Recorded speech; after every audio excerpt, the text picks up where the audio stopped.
All right, chemistry family, welcome to mole relationships. We are going to take what we've learned about reactions and balancing and converting from moles to mass, putting it all together in something eventually we call stoichiometry.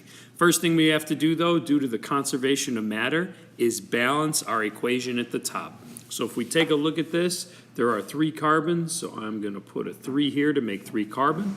8 hydrogens, so 4 times 2 is 8 hydrogens. That leaves behind 4 plus 6 for a total of 10 oxygens. And that's going to leave me with a balanced equation of 1, 5, 4, 3.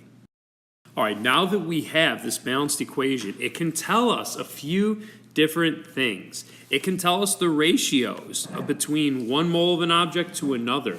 For example, if we take a look at comparing this propane and oxygen, it says that for every 1 mole of propane, which is C3H8, sorry, my 3's a little sloppy there, that's the same as saying there's 5 moles of oxygen, okay? So we can create a conversion factor or proportion, saying that for every 1 mole of propane, there's always 5 moles of oxygen it reacts with. Or you could say it, flip it around.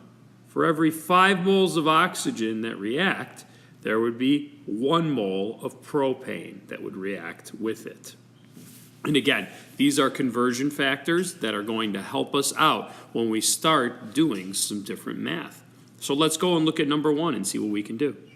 Number 1 states, if you burn 5 moles of propane, how many moles of oxygen will react with it? So literally it's asking you to convert. If you have 5 moles of propane, how many moles of oxygen? Just like we've done before with mole equations and conversions, we're going to start with what we're given, which is 5 moles of propane. We're then going to create a conversion factor that is going to allow us to cancel out and get rid of moles of propane on the bottom, so that's why I'm putting moles of C3H8 on the bottom, and I want to get to moles of oxygen on top, so I'm going to put moles of oxygen on top. Now that I have that, I know that my moles of propane will cancel out, and I'll be left with moles of oxygen for my final answer, for my units. The only question is, what numbers do we use? Well, it's simple. The balanced equation tells us that. If we look up at the top for moles of oxygen, it says that there's 5 moles of oxygen for every 1 mole of propane. So that ends up being a problem that is 5 times 5 divided by 1. Remember, you multiply the top, 5 times 5, and you divide by the bottom, which is 1. So 5 times 5 is 25, and the new units are now moles of oxygen. It's that simple. The balanced equation lets us know what the conversion factor is. Now let's try the next one. What if you burn 5 moles of propane? How many moles of water will form? So you're starting with 5 moles of propane, but now we want to know how many moles of water. Well, start with what you're given, like we've always done with conversions.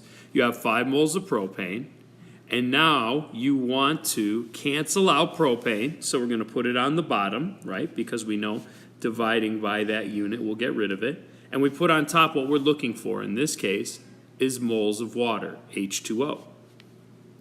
So if we look at that, moles of propane units will cancel out moles of propane, and we'll be left with moles of water, which is what we want.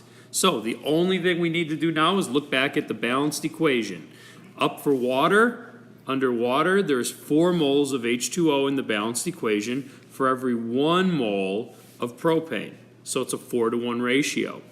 So we are going to multiply the top, 5 times 4, and divide by the bottom, which is divided by 1, and 5 times 4 ends up being 20. And that ends up being 20 moles of H2O, which is water. All right, so this is just the beginning steps, but now, instead of just converting from moles of a substance to its mass or its volume or its particles, we can now use the balanced equation to go from moles of one object to moles of another. Now, this will become helpful and handy because this can allow us to predict, hey, if I start with this much substance in the beginning, how much carbon dioxide can I expect at the end? it allows us to predict what we can get at the end in our class labs, which is what we'll be doing when we get hands-on. But first, let's get the foundation and the math down.